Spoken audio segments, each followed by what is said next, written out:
Hyper lactation or breast milk over supply అనేది it is because of hormones imbalance వల్ల జరిగే విషయం.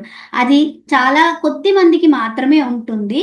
So it can be because అంటే ఎక్కువ సార్లు ఏమైపోతుందంటే ఓవర్గా మనం స్టిమ్యులేషన్ చూపించడం వల్ల, అంటే అటు బేబీ తాగుతుంది, ఇటు పంప్ చేస్తుంది. సో బాడీకి మనం ఎక్కువ పాలు అవసరం అని చెప్పి స్టిమ్యులేషన్ చూపిస్తే అది ఓవర్ సప్లై కింద అయ్యే అవకాశం ఉంటుంది.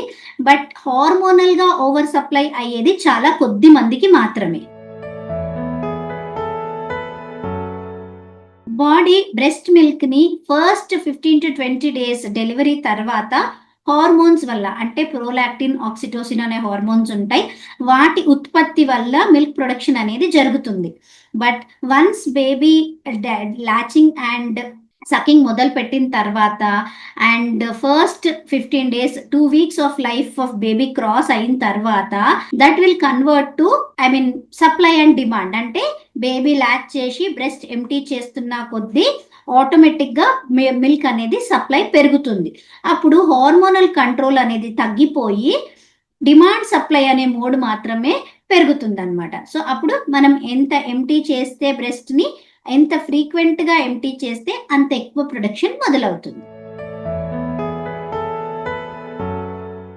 బ్రెస్ట్ మిల్క్ ఓవర్ సప్లైకి జనరల్ గా అయ్యే లక్షణాలు ఏంటి అంటే, చాలా తొందరగా ఏమంటారు, బ్రెస్ట్ నిండిపోయినట్టు అనిపించడము, తొందరగా గట్టి పడిపోవడము, గడ్డలు అయిపోవడము, బేబీ తాగిన హాఫ్ అన్ అవర్ 40 minutes 1 hourకే గట్టి పడిపోవడము, ఇలాంటివి జరుగుతుంటాయి.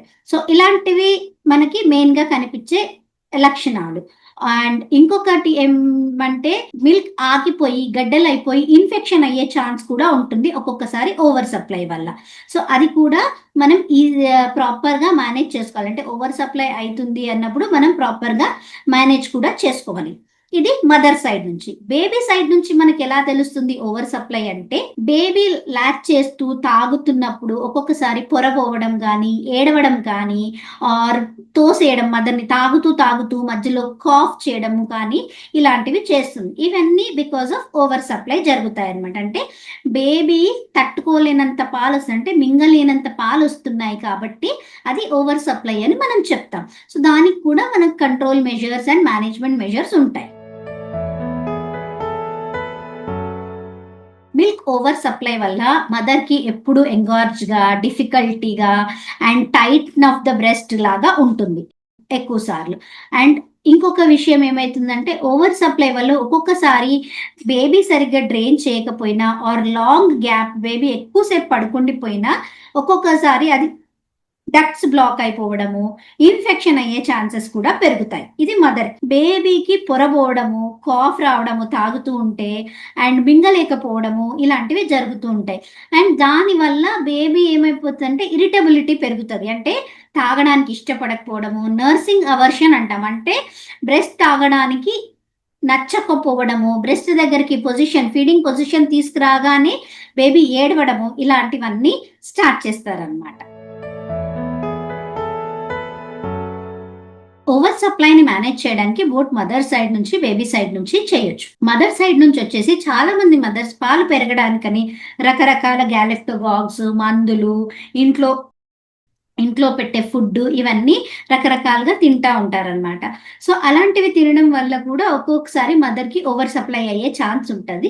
కాబట్టి అవన్నీ మానేసేయాలి. అంటే ఓట్స్ తింటారు, వెల్లుల్లి అని, తర్వాత మెంతులని, ఇలా రకరకాలుగా తింటారు. తర్వాత పౌడర్స్, రకరకాల మిల్క్ పౌడర్స్ తాగుతూ ఉంటారు పాలు పెంచుకోవడానికి అన్నట్టుగా. సో అవన్నీ మానేయడం కూడా మంచిది ఓవర్ సప్లై ఉన్న మదర్స్.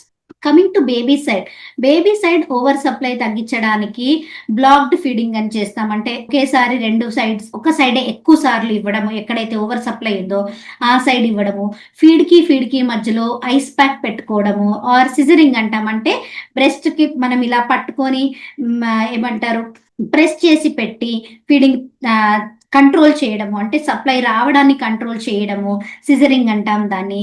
దాని తర్వాత ఒక్కొక్కసారి చాలా ఎక్కువ ఓవర్ సప్లై ఉన్న మదర్స్ కి ఫస్ట్ బేబీకి ఫీడింగ్ ఇచ్చే ముందు చేత్తో కొన్ని పాలు తీసేయమని చెప్తాము.